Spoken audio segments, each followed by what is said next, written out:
બાળ મિત્રો, ક્રિશા દલવાડી ચેનલમાં આપનું સ્વાગત છે. આજે આપણે ધોરણ 6 સામાજિક વિજ્ઞાન અલંકાર સાદી પોથીનો અભ્યાસ કરીશું.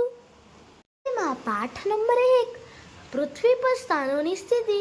પ્રશ્ન નંબર 1 નીચેના પ્રશ્નોના ઉત્તર માટે યોગ્ય વિકલ્પ પસંદ કરી તેનો ક્રમ ચોરસમાં લખો. પહેલાનો જવાબ બી, બીજાનો જવાબ એ, ત્રીજાનો જવાબ સી, ચોથાનો જવાબ ડી, પાંચમાનો જવાબ એ, છઠ્ઠાનો જવાબ એ, સાતમાનો જવાબ બી, આઠમાનો જવાબ એ, નવમાનો જવાબ ડી, દસમાનો જવાબ એ, 11માનો જવાબ એ, 12નો જવાબ સી. તેમાં પ્રશ્ન નંબર 2 યોગ્ય વિકલ્પ પસંદ કરી ખાલી જગ્યા પૂરો. તેમાં પહેલાનો જવાબ વરાહમિહિર, બીજાનો જવાબ પૂર્વ, તેમાં ત્રીજાનો જવાબ 24, ચોથાનો જવાબ 6, પાંચમાનો જવાબ 11, છઠ્ઠાનો જવાબ પૃથ્વી, સાતમાનો જવાબ અક્ષાંશ, આઠમાનો જવાબ ભૂપૃષ્ઠ. પ્રશ્ન નંબર 3 નીચેના આપેલા વિધાનો સામે ખરા કે ખોટાની નિશાની કરો. તેમાં પહેલામાં જવાબ સાચું, બીજામાં ખોટું, ત્રીજામાં સાચું, તેમાં ચોથાનો જવાબ ખોટું, પાંચમામાં જવાબ સાચું, છઠ્ઠામાં સાચું, સાતમામાં ખોટું, આઠમામાં સાચું, નવમામાં સાચું, દસમામાં સાચું, 11મામાં ખોટું, 12મામાં સાચું. પ્રશ્ન નંબર 4 યોગ્ય જોડકા જોડો. તેમાં પહેલામાં ડી, બીજામાં એ, ત્રીજામાં બી, ચોથામાં સી.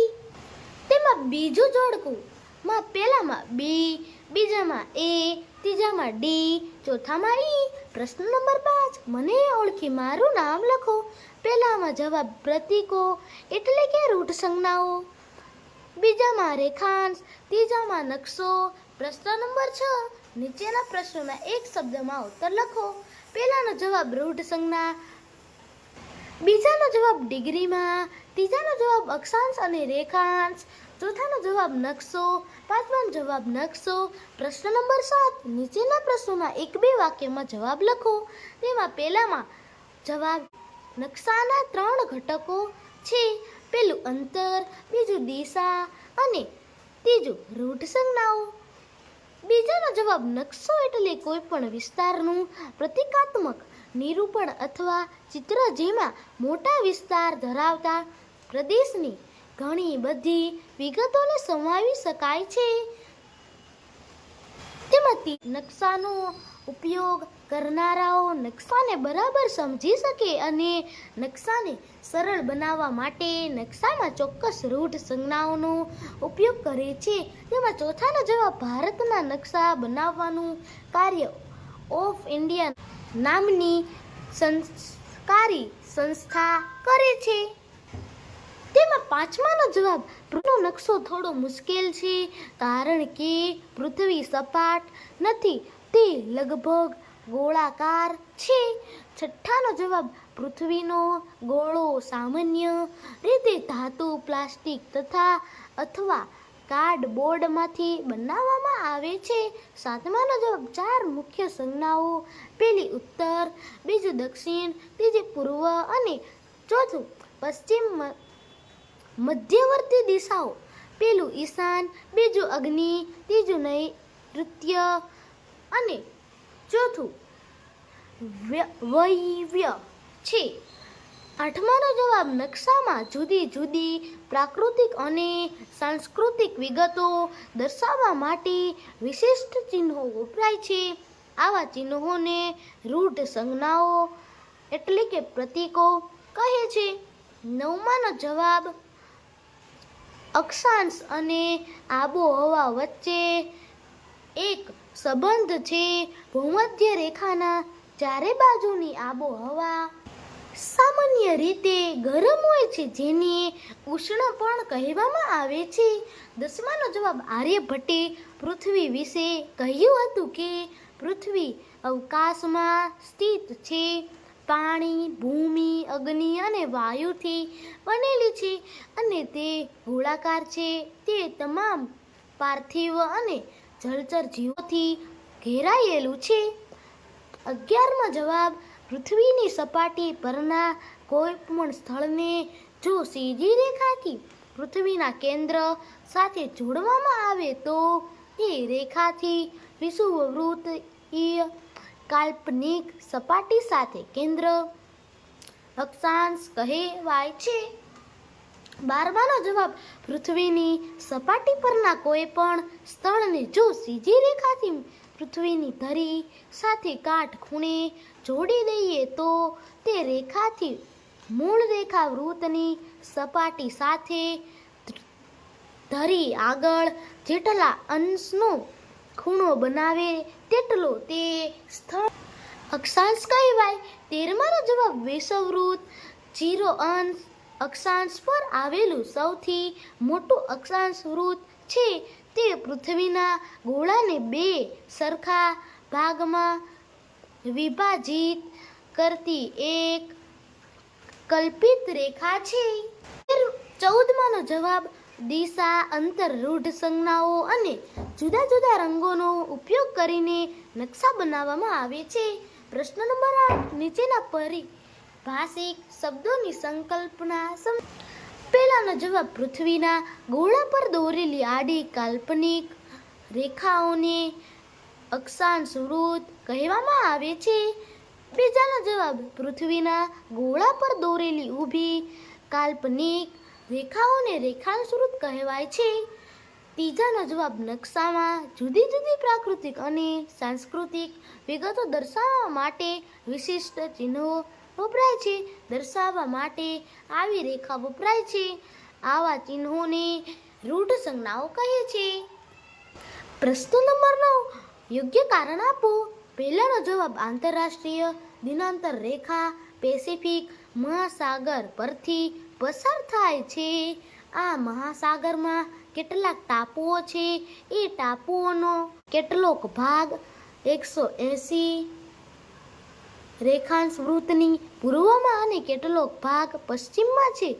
જો આંતરરાષ્ટ્રીય દિનાંતર રેખા સીધી દોરવામાં આવે તો એક જ દેશના કેટલાક ટાપુઓની જમીન પરથી આ રેખા પસાર થાય. તેથી એક જ ટાપુ ઉપર એક જ દિવસે 2 વાર અને 2 તારીખો ભેગી થઈ જાય. તેથી સમયનો ગોટાળો થાય. આથી એક દિવસનું વિભાજન કરવાનું ટાળવા માટે દિનાંતર રેખા વાંકી ચૂકી દોરવામાં આવે છે. બીજાનો જવાબ, પ્રાકૃતિક અને સાંસ્કૃતિક વિગતો સરળતાથી દર્શાવવા રૂઢ સંજ્ઞાઓ અને વિવિધ રંગોનો ઉપયોગ કરી નકશો સુંદર અને આકર્ષક બનાવી શકાય છે. રૂઢ સંજ્ઞા અને વિવિધ રંગોની મદદથી નકશામાં પ્રાકૃતિક અને સાંસ્કૃતિક વિગતો સરળતાથી દોરી શકાય છે અને સમજીને વાંચી શકાય છે. પ્રશ્ન નંબર 10, તફાવતના 2 મુદ્દાઓ લખો. તેમાં પહેલો તફાવતમાં પ્રાકૃતિક નકશામાં. પહેલું, પ્રાકૃતિક નકશામાં કુદરત નિર્મિત વિગતોનું આલેખન હોય છે. બીજું, પ્રાકૃતિક નકશામાં મુખ્યત્વે પર્વતો, મહાસાગરો અને નદીઓ દર્શાવવામાં આવે છે. રાજકીય નકશામાં પહેલું, ગામ, શહેર, તાલુકા, જિલ્લા, રાજ્ય, દેશ દર્શાવતા નકશાને રાજકીય નકશા કહે છે. બીજું, રાજકીય નકશામાં દેશો અથવા રાજ્યો, સરહદો અને શહેરો દર્શાવવામાં આવે છે. દાંત, ગાંધીનગર જિલ્લાનો નકશો અને ભારતનો રાજકીય નકશો. તેમાં બીજો તફાવતમાં સ્થાનિક સમયમાં પહેલું, જો ગ્રીનિચ રેખા પર બપોરે 12 વાગ્યાનું મધ્યાહન છે તો દરેક 15 રેખાંશ પર સ્થાનિક સમય 1 કલાક વધે છે. 15° પૂર્વ પર બપોરે 1 વાગ્યાનો સ્થાનિક સમય છે. બીજામાં ગ્રીનિચ રેખાના સંદર્ભમાં અક્ષાંશ ઉપર સ્થાનિક સમય દર્શાવવામાં આવે છે. જો 15° પશ્ચિમ પર સ્થાનિક સમય સવારે 11 વાગ્યાનો હશે તો 30° પશ્ચિમ પર સવારના 10 વાગ્યાનો હશે અને આ ક્રમમાં સમય ઘટતો જશે. પ્રમાણભૂત સમયમાં પહેલું, મોટાભાગના દેશો તેમના મધ્યમાંથી પસાર થતી મધ્ય રેખા પર આધારિત એક પ્રમાણ સમય અપનાવે છે. બીજું, ભારતીય પ્રમાણમાં IST પણ કહેવામાં આવે છે, જે ગ્રીનિચ મીન ટાઈમના સ્થાનિક સમય કરતાં 5 કલાક અને 30 મિનિટ આગળ છે. પ્રશ્ન નંબર 11. નીચેના પ્રશ્નોના ટૂંકમાં ઉત્તર લખો. તેમાં પહેલાનો જવાબ: નકશા દ્વારા પૃથ્વીના જુદા જુદા ભાગોની ભૌગોલિક માહિતી ખૂબ જ સરળતાથી મળી રહે છે. પ્રવાસીઓ નકશાની મદદથી પોતાના પ્રવાસન સ્થળ અંગેની માહિતી પ્રાપ્ત કરી શકે છે. નકશાની મદદથી વિશ્વના કોઈ પણ સ્થળે પહોંચી શકાય છે. નકશો સ્થાનોને શોધવા માટે માર્ગદર્શિકા જેવો છે, જે બતાવે છે કે સ્થળ ક્યાં આવેલું છે અને ત્યાં કેવી રીતે પહોંચવું. આમ નકશો ભૌગોલિક માહિતીનો ભંડાર હોવાથી અનેક રીતે ઉપયોગી છે. તેમાં બીજાનો જવાબ: નકશો એ કોઈપણ વિસ્તારનું પ્રતીકાત્મક નિરૂપણ અથવા ચિત્ર છે. નકશો એ પૃથ્વીની સપાટી અથવા તેના કોઈ એક ભાગનું સપાટ કાગળનું આલેખન છે. નકશામાં મોટા વિસ્તાર ધરાવતા પ્રદેશની ઘણી બધી વિગતોને સમાવી શકાય છે. નકશાના મુખ્ય 3 ઘટકો છે. પહેલું અંતર, બીજું દિશા અને ત્રીજું રૂટ સંજ્ઞાઓ. ત્રીજાનો જવાબ: નકશામાં પ્રમાણ માપના આધારે કોઈ પણ 2 સ્થળો વચ્ચેનું વાસ્તવિક અંતર જાણી શકાય છે. જમીન પરનું એક ચોક્કસ અંતર ધારી શકાય છે. માપપટ્ટી પર 500 લખેલું હોય અને તેની બાજુમાં કિમી લખેલું હોય છે. તેનો સીધો અર્થ એ છે કે આ માપપટ્ટી જે મુદ્રિત નકશામાં 2.5 સેમીનું માપ લે છે, તે જમીન પરના 500 કિલોમીટરને અનુરૂપ છે. નકશા પર ચિહ્નિત થયેલ કોઈપણ 2 બિંદુઓ વચ્ચેનું વાસ્તવિક અંતર નકશા દ્વારા ઉપયોગમાં લેવાતા માપ આધારિત છે. ચોથાનો જવાબ: ઇંગ્લેન્ડના ગ્રીનિચ શહેર પરથી પસાર થતા 0.0 અંશ રેખાંશ વૃત્તને ગ્રીનિચ રેખા કહે છે. તેનાથી પૃથ્વીના પૂર્વ અને પશ્ચિમ એમ 2 ભાગ પડે છે. ગ્રીનિચ રેખા અથવા 0 અંશ રેખાંશ વૃત્ત મુખ્ય રેખાંશ વૃત્તના નામે પણ ઓળખાય છે. પાંચમાનો જવાબ: રૂઢ સંજ્ઞાની મદદથી નકશામાં પ્રાકૃતિક અને સાંસ્કૃતિક વિગતો સરળતાથી દર્શાવી શકાય છે. રૂઢ સંજ્ઞાના ઉપયોગ દ્વારા નકશો સરળતાથી દોરી શકાય છે. રૂઢ સંજ્ઞાઓ ઓછી જગ્યામાં ઘણી બધી જાણકારી આપે છે. પ્રશ્ન નંબર 12. નીચેના પ્રશ્નોના મુદ્દાસર ઉત્તર લખો. તેમાં પહેલાનો જવાબ: પ્રમાણભૂત સમયને સમય ક્ષેત્રોમાં ગોઠવવામાં આવે છે, જે આલેખમાં 15 અંશના ઝોનને વ્યાપકપણે અનુસરે છે. ઝોનને વિભાજિત કરતી રેખાઓ સંપૂર્ણપણે સીધી નથી, કારણ કે દરેક દેશના માનવ સમયે માન આપવું પડે છે અને તેથી આંતરરાષ્ટ્રીય સરહદોનું પાલન કરવાનું વલણ ધરાવે છે. કેટલાક દેશોની અંદર લખાયેલા નંબરોમાં GMTમાં ઉમેરવામાં આવતા કલાકોની સંખ્યા હોય છે. જેવી તેની પાસે હકારાત્મક ચિહ્ન હોય અથવા જો તેની પાસે નકારાત્મક હોય તો GMTમાંથી બાદબાકી કરવામાં આવે છે. દરેક દેશ પાસે એક પ્રમાણભૂત સમય હોય છે. હંમેશા એવું હોતું નથી. રશિયા, કેનેડા વગેરે દેશોમાં ટાઈમ ઝોન રાખવા માટે ખૂબ મોટા છે. પડ પાસે 6 ટાઈમ ઝોન છે, તો રશિયા પાસે 11 ટાઈમ ઝોન છે.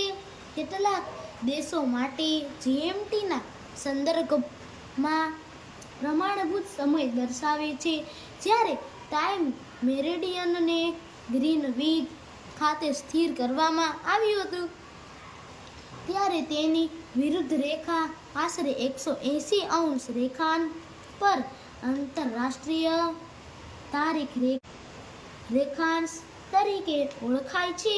પૂર્વ તરફ મુસાફરી કરતા 1 દિવસ બાદ કરવો પડે છે.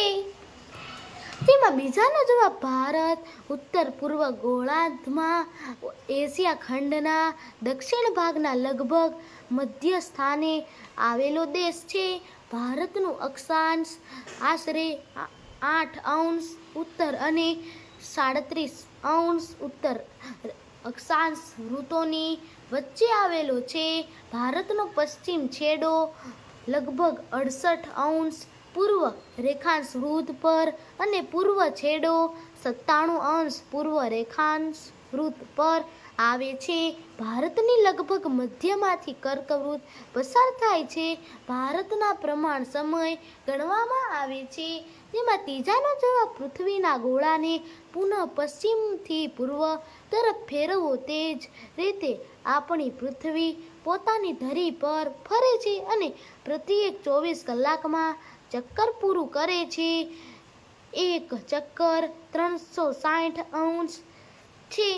તેથી તેનો અર્થ એ છે કે દર કલાક 15° ખસે છે. હવે દરેક 15° પર રેખાઓને ચિહ્નિત કરો. મુખ્ય રેખાંશ વૃત્તથી પૂર્વ તરફ જતા આપણે 0°, 15° પૂર્વ, 30° પૂર્વ, 45° પૂર્વ મેળવીએ છીએ અને આ જ રીતે 15° જોડતા 180° પૂર્વ સુધી પહોંચી શકીએ છીએ. જો ગ્રીનિચ રેખામાં બપોરે 12 વાગ્યાનું મધ્યાહન છે તો દરેક 15° રેખાંશ પર સ્થાનિક સમય 1 કલાક વધે છે. જો 15° પૂર્વ બપોરે 1 વાગ્યાનો સ્થાનિક સમય છે તો 30° પૂર્વ પર બપોરે 2 વાગ્યા હશે તથા તે ક્રમમાં સમય આગળ વધતો જશે. આ રીતે સમય આગળ વધે છે પરંતુ પશ્ચિમ તરફ જતાં તેનાથી ઉલટું થાય છે. ઉદાહરણ તરીકે જો 15° પશ્ચિમ પર સ્થાનિક સમય સવારે 11 વાગ્યાનો હશે તો 30° પશ્ચિમ પર સવારના 10 વાગ્યાનો હશે અને આ ક્રમમાં સમય ઘટતો હશે. પ્રશ્ન નંબર 13 ટૂંક નોંધ લખો. પહેલાનો જવાબ આ 4 દિશાઓ સૂચવે છે. ટોચ પર ઉત્તર અને ઘડિયાળના કાંટાની દિશામાં ફરતી પૂર્વ, દક્ષિણ તથા પશ્ચિમ તેને 4 મુખ્ય દિશાઓ અથવા મુખ્ય બિંદુઓ પણ કહેવામાં આવે છે. આ ઉપરાંત મધ્યવર્તી દિશાઓ ઉત્તર પૂર્વ, દક્ષિણ પૂર્વ, દક્ષિણ પશ્ચિમ અને ઉત્તર પશ્ચિમનો પણ ઉપયોગ કરાય. મોટા ભાગના નકશાઓમાં N અક્ષરથી ચિહ્નિત તીર હોય છે તે ઉત્તર દિશાનો નિર્દેશ કરે છે.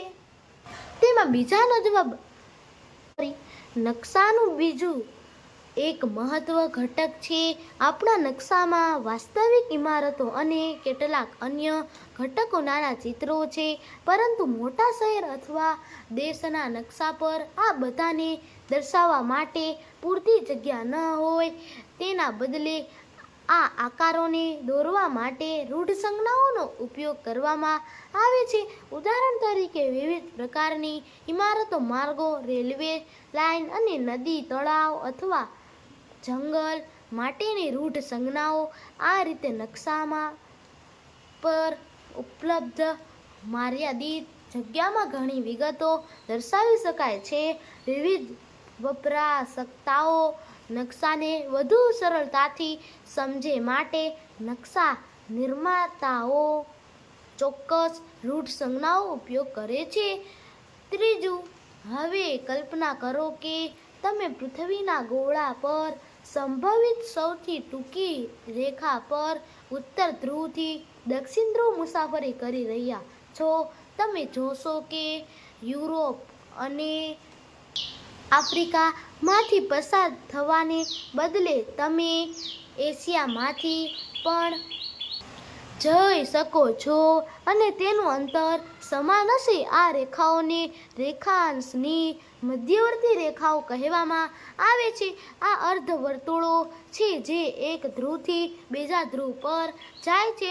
તમે વિજ્ઞાનમાં એ પણ શીખશો કે પૃથ્વી તેની ધરી પર ફરે છે. આને સરળ રીતે સમજવા માટે ટેબલ લેમ્પને પૃથ્વીના ગોળાથી થોડો દૂર મૂકો અને કલ્પના કરો કે તે સૂર્ય છે જે પૃથ્વીને પ્રકાશિત કરી રહ્યો છે. પૃથ્વીના ગોળાને પૂર્વ તરફ ફેરવવાથી આપણે જોઈ શકીએ છીએ કે પૃથ્વી પર કેટલીક જગ્યાએ સવાર છે. અન્ય સ્થળોએ તે સમય સવાર, મધ્યાહન, સાંજ અથવા રાત્રિ છે. જ્યારે એક દેશમાં સવાર નાસ્તાનો સમય હોય છે, બીજા દેશમાં બપોરે ભોજનનો સમય હોય છે અને ત્રીજા દેશમાં લોકો રાત્રિ ભોજન કર્યા પછી ગાઢ નિંદ્રા લેતા હોય છે. ચોથું નો જવાબ પૃથ્વીના ગોળાને ફરીથી જોઈએ. તેના પર ઉત્તર ધ્રુવ અને દક્ષિણ ધ્રુવને ઓળખવા સરળ છે. પૃથ્વીના ગોળાને ફેરવો. જ્યારે તેને ફેરવો છો ત્યારે ઉત્તર અને નીચેના સ્તરે આવેલા અંતિમ બિંદુ બંને ધ્રુવ છે તેની વચ્ચે ભૂમધ્ય રેખા હોય છે જેને વિષુવવૃત્ત પણ કહે છે. તે વૃત્તને ઓળખો. તે દર્શાવ વૃત્તને ધ્યાનથી જુઓ. કલ્પના કરો કે તમે વિષુવવૃત્ત પર ઊભા છો અને બંને ધ્રુવમાંથી કોઈ એક ધ્રુવ પર મુસાફરી કરી રહ્યા છો.